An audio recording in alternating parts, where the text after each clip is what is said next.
Hi, this is JP LaForest from chainmailart.com. In this video, I will show you how to start a 4-in-1 weave pattern, also known as European 4-in-1. And you'll see it's very easy. It's an easy pattern to get started with, and you can do a lot of amazing things with it. If you're interested in making armors or helmets or even bracelets, that's a really good weave to start out with. It's very friendly for beginners, and it's also very flexible. It's practical in all sorts of projects down the road. So it's a great weave to start off and master right away. So I'll start off by showing you a sample of the work that we'll be doing today, and you'll see the progression from one step to the next step. And that way you're going to know in advance what we're going to be doing and what it's supposed to look like when it's over. Alright, so for anybody who wants to know the different steps in advance and see what it looks like before we get started, today we're going to start from a single link, and we're going to attach more links as in here. So we're going to create a very long link like that. Then we're going to double one link at every 2 links, as you can see here.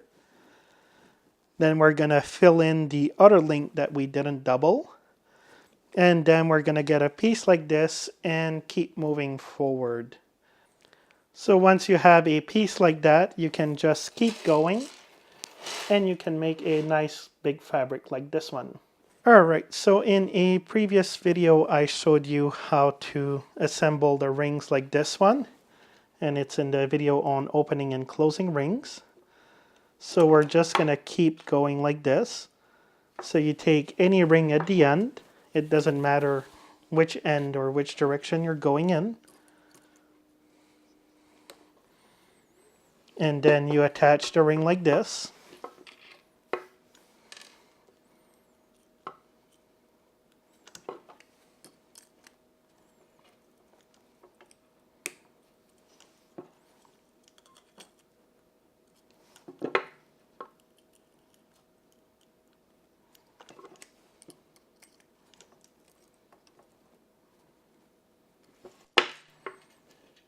As you can see, you just keep going like this. You attach one ring in the other until you get a nice long chain like this one.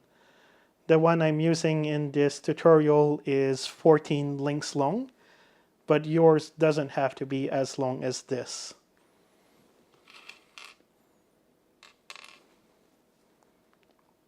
The chain used in this tutorial is 28 links long, but yours doesn't have to be as long as this.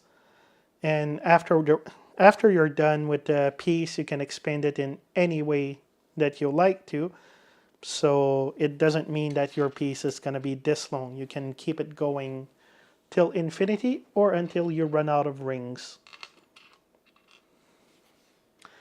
So then the next thing you do is for every 2 rings. So the first ring you skip it, but then the second ring, the 4th ring, 6, 8, 10, and so on and so forth, you're going to double it.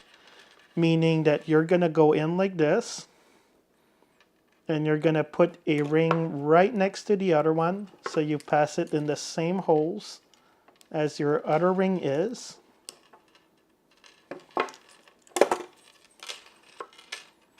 And it's going to look a bit like this.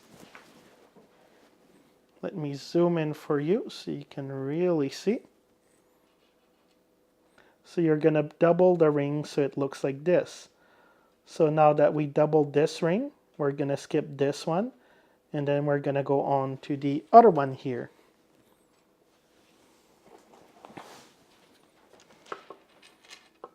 And it's good to make sure that the rings are aligned in the same direction.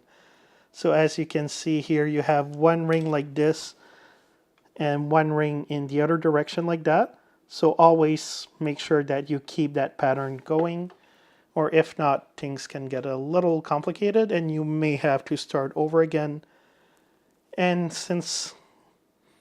if this is your first piece, then don't worry, everybody has to start over at some point.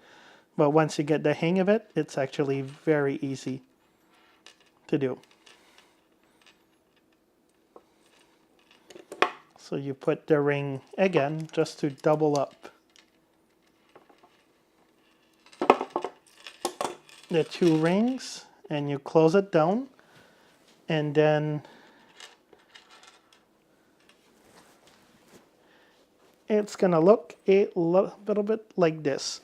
So you have your first ring is single, second ring is doubled, single, double, single, and double, and you're gonna keep like that until you get to a piece which looks like this one. So I skipped ahead a little bit and used another piece that I had done before. So then you get a piece such as this one, where you have one ring that is single and one ring that's double. So you have double, single, double, single, double, single, double, single, double, single, and so on and so forth. So then what you are going to do is you're going to choose one side. It doesn't matter which one. It could be on this side here, or it could be on this side here. And you are going to put a ring on the two of the outer rings here that have been doubled up. So you go in through this ring here.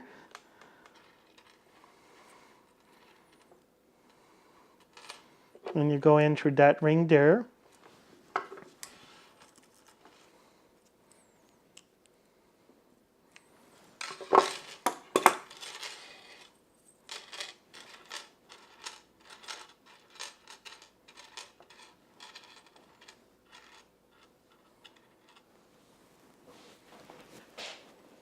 And you're going to get a piece like this.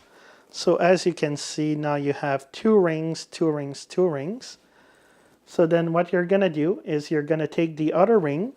So in this case, I'm doing this side first, which means that I'll be putting the other ring in between this ring here and this ring here.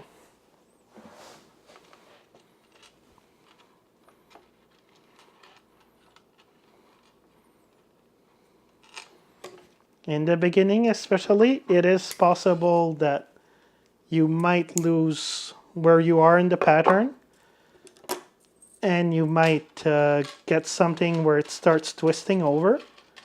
If it is, just don't panic. Just remove a couple of rings, go back a few steps, and things are going to fall into place once again. So you're going to have a piece like this, and you're going to keep going until you reach the other end. And that's going to give you a really nice piece such as this one. At this point, you really do have your pattern going for you, and it's much easier to put the pattern down. It's going to start falling into place. And then when you have this, again, you can expand it on the side here. So you could add a ring here, for example, or you could expand it on the other side. It doesn't matter which side that you first expanded on. At the end of the day, chainmail is all symmetrical and all that. So you just pick one side, you add a ring,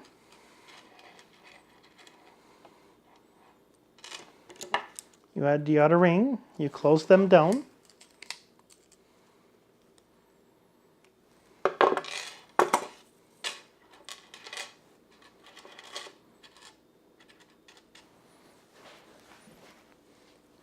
So as you can see, now you have the first row here is 2 rings, and the second row is 3 rings. So you're going to keep going like that. So you're going to add another ring here, and between these two, and between these two, and you're going to keep going until you reach the end of your fabric. And that's going to give you a piece. And that's going to give you a piece such as this one here. And then when you have a piece such as this one, or at any other point before that also, if you decide that your piece is not long enough, you can keep adding pieces at the other end here and make it longer. or you can put some on the side, or you can put some at the other end here.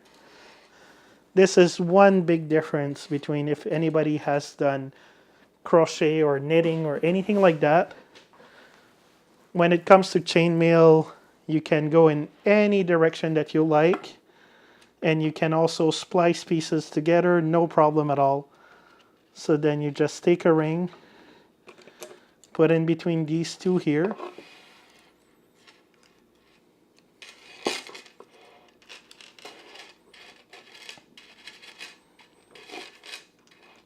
and I find it really important to make sure you flatten out the part of the fabric that you're working on.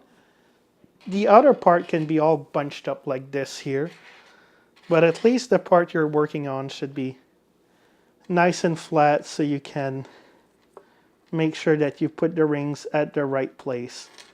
And again, that's especially when you start off. Once you have more experience, then things kind of come automatically. And it's going to be much easier after you've done a bunch of these. So you just keep going like that, and you keep expanding in any direction you get until you get a piece of chainmail fabric of the size that you like. So thank you very much for watching this video. If you liked it, please click like, subscribe, and share with a friend. If you have any questions, comments, or suggestions, please leave them in the box below. Have a great day, and I'll see you next time.